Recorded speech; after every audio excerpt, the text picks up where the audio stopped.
Ayun, nag-BBA yun mga sir. Pero saglit lang. Paglabas ng BBA pack na wala, hindi kakayanin kasi alam niyo naman, short distance lang po dito yung space na pwede kang magmatulin. At napakadelikado ho dito sa service road na nagmamabilis-mabilis.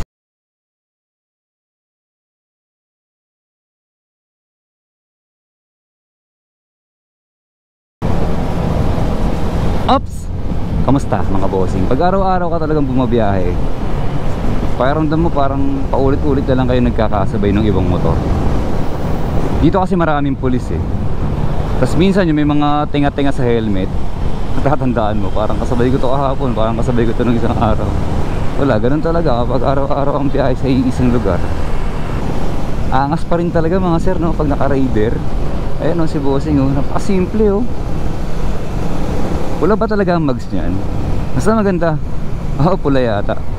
Ganda pag raider. Kung ako inisip pang mas maliit eh, no? Hindi, kung ako siguro, or kung ito na lang raider mismo, kung may mas malaki-laki niyan, baka yan kukunin ko eh. Hindi na kasi papasok sa build ko yan eh. Ayoko na ho ng parang ang liit na sa akin. Nabanggit ko naman mga sir na yung height ko dito, di ba? 5'9 and a half. Di almost 5'10 na yun. Pag nagsapatos pa ako ng mapagtripan kong makapal, di 5'11 na ako, tapos naka raider po ako. Nakakita ako minsan ng parang mga 6 footer na naka raider. Aliit na nung motor eh. Parang ganito na lang kaliit oh. Kita na yung butas sa gloves ko mga bossing, no? Butas. Ayoko pa magpalit. Ano nga itong butas na to eh?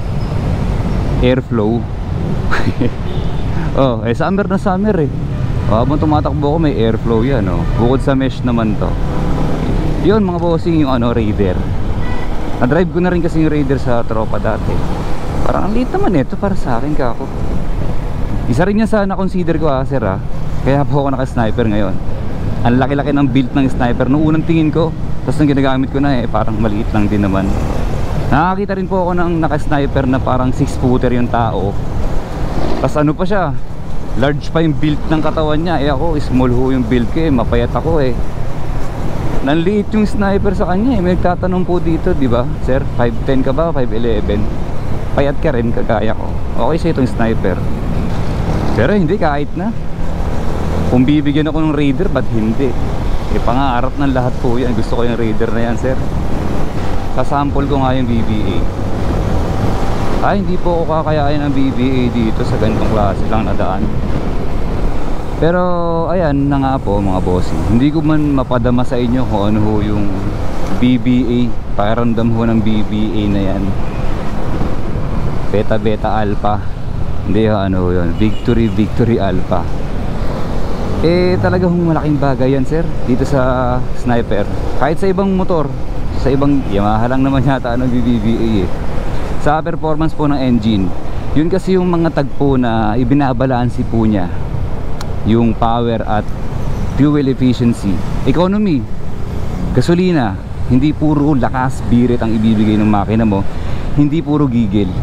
Kaya minsan na-amaze pa rin ako na hindi ko nga namamalayan na mabilis po yung RPM ko, pero ang gaan ho nung makina. Saan ko ba huling naramdaman yan? Ito nung nag-expressway ako nung may meeting nung nakaraan, pagtingin ko yun na naman, mag-100 na naman, pero ang gaan ho.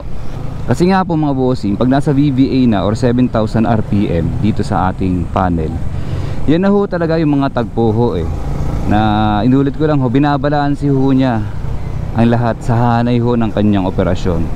Yung makina po hindi pala lahat. Yun lang, power tsaka fuel. Kaya pag makikita po ninyo sa graph niya pag ganun imbis na umangat gumanon ay mali yung tunog ko, hindi nagre-reduce yung tunog yun, ganun, diretso pa rin. Ano ba yun? Ginagaya ko yung eng ng makina. Nadala ko na yun nadala na po natin yan. Kabataan tayo, ganyan ho tayo Ito na naman, SM Pikuts. Again, kakaliwa, sukat, and then munti. Hindi talaga nagbabago ang sitwasyon dito. Umaga, gabi. Ito pong west na papuntang southbound.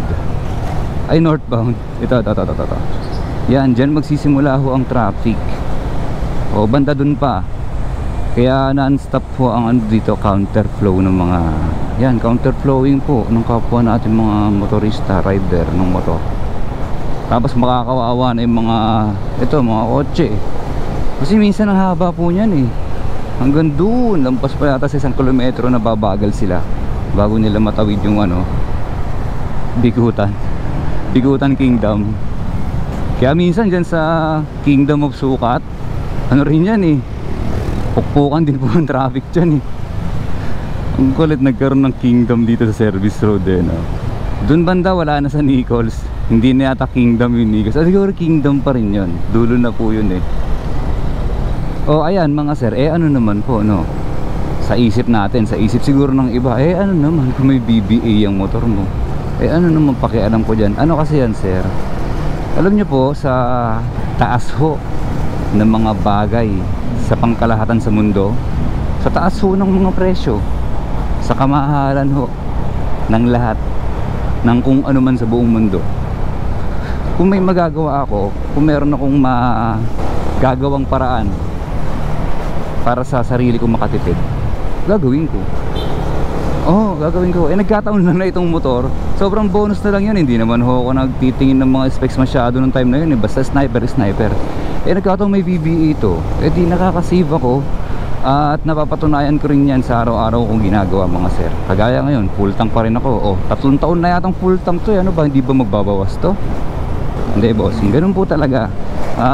Kung gusto mo rin naman magtipid, o kung hindi ikaw yung katulad ko na nag-iisip ho ng ganyan, ng tipid, pwede ka naman kahit anong motor.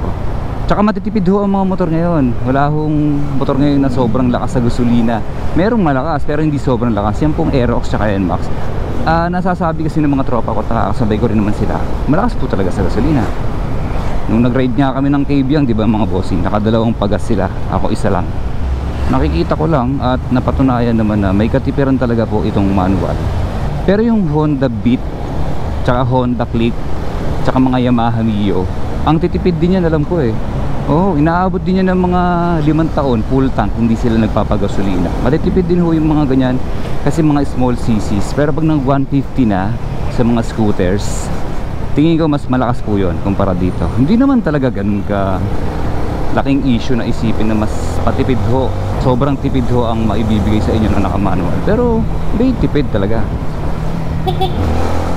Yung nga yung Aerox eh, tama ho ba, wala ng bola yon, electronic na yung bola ng turbo. Tsaka yung NMAX ngayon, parang ano yan eh, gusto kong testingin yan sir eh. Ano kayang pakiramdam nun? Wala lang, kasi open po ako sa ganyan eh. Nakahanda ho akong yakapin ang improvements, ang technology, ang pagiging advance ho ng tao. Kung hindi ka kasi ganun, kunyari sarado ho yung pag-iisip natin, kaya ako nyan, karburador ako, ang daming ibibigay sa yung problema nyan. Ganun po ang karamihan, o sige hindi karamihan, pero meron at meron na ganun ang nag-iisip. Kahit ngayon sa barkadahan, imposibleng wala, meron yan, nandyan po sila. Pag nagkakwento sila ng ganyan, carb pa rin, carb the best. Oo ka na lang. Di ba? Alam mo naman hindi ka umuo. Lalo na ako, meron ho akong Honda Wave, carburador all the way. Ayaw nga masira. Nandun na po tayo, pero yung technology nga po, di ba? Yan, ikaw sir, kung naghihintay ka din ng Aerox, or gusto mo na, plano mo na yung turbo na NMAX, go for that. Go for that. Embrace the technology. Embrace the future sir. Hindi ho totoo na masisira yan. Hindi ho ganun. Ingatan mo sir para hindi masira sir. Tungkol sa pag-iingat, alam nyo ba mga bossing, kapag ikaw hindi pa nakapagmotor, hindi mo pa alam yung ingat, hindi pa. Kailangan nung kung mausap ka ng mga datihan na nagmumotor kung papabayaan mo lang yung sarili mo, bumili ako ng motor, may motor na ako, gamit, gamit, baka hindi mo siya maingatan sir. Tapos hindi ka pa nagpapa-PMS o hindi ka mahilig sa ganun, basta bumili ka lang, akala mo yun na, hindi ho ganun yun, masisira ho yan agad. Ano kaya yung dinampot ni Idol? Nako, kakabanggit ko lang naputulan ng kadena si bossing dun sa gitna. Nasa na kaya si bossing? Sakto kasi swerte pa rin at malapit siya dito sa mga talyer. Ayun si kuya, nakapula. Ayos, lapit lang sa talyer. Alisto ka rin sa ingat, bukod sa alisto ka sa kalsada. Or gawan mo ng schedule kung kailan mo check upin yung motorsiklo mo. Everyday, oh, pwede yun.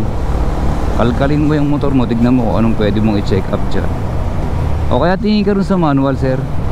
Ako binuklat ko eh, yung maintenance ko na manual. Ano na ako, meron na akong mga hindi nagagawa. Kaya magpapalit talaga ako dapat ngayon. Yan o, di ba mga bossing? Naka-pipe nga siya eh, si sir. Oo, tas itong motor ko, alang tunog. Oo, ayan o. Lalagay na nga ako. Ano ba naman yung may tunog konti yung motor ko?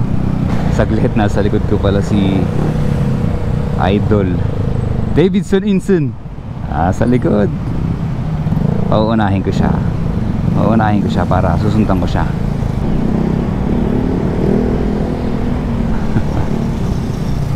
Davidson Inson.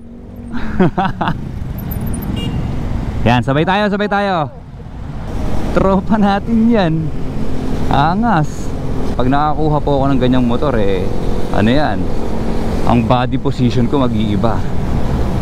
Upright yan, to the maximum level, upright. Malupit yan eh, nagwiwili yan eh, si Davidson Inson. No, nagwiwili ho yan. Weng! Gumaganon ho yan eh. Gusto kong pag-aralan yun, sir, yung wheeling. Oo, yun na ho ulit mga bossing. Ang makukwento ko, sasalubong na sila, hindi ako pwedeng counterflow. Nakita eh, sa'yo, baga pa. Kita rin kita eh. Puta, sabi ko, wala, hindi namin kailangan lumipad. Baga pa. O yan ho, di ba sir? Na nakamanual kami, parehas kami malayo ng tinatahak. Pero enjoy kami. Hindi kami nahihirapan o wala sa isip po namin yung hirap na ang manual eh ganito ganyan. Basta kami nakamanual. Enjoy po kami nito. Sarap tignan, di ba? Kapag naka-enduro, kaso hindi kami umabot. So maghihintay po kami dito ng 1 minuto. Dito lilim.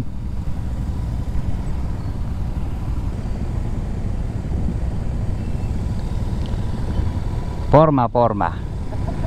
Papakita natin kay baseman yung forma mo ngayon. Sharpie boy. Gusto ko ganung helmet o may buhok. Galing sa salon. Oh, pinariban pa niya no.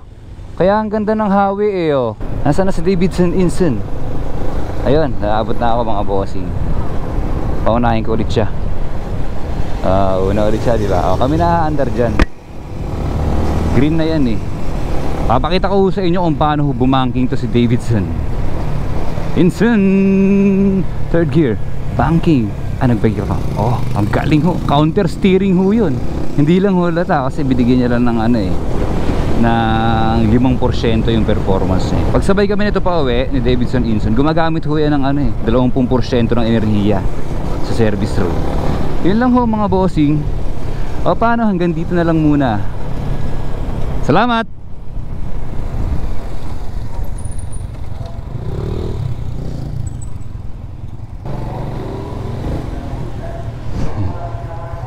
Salamat po,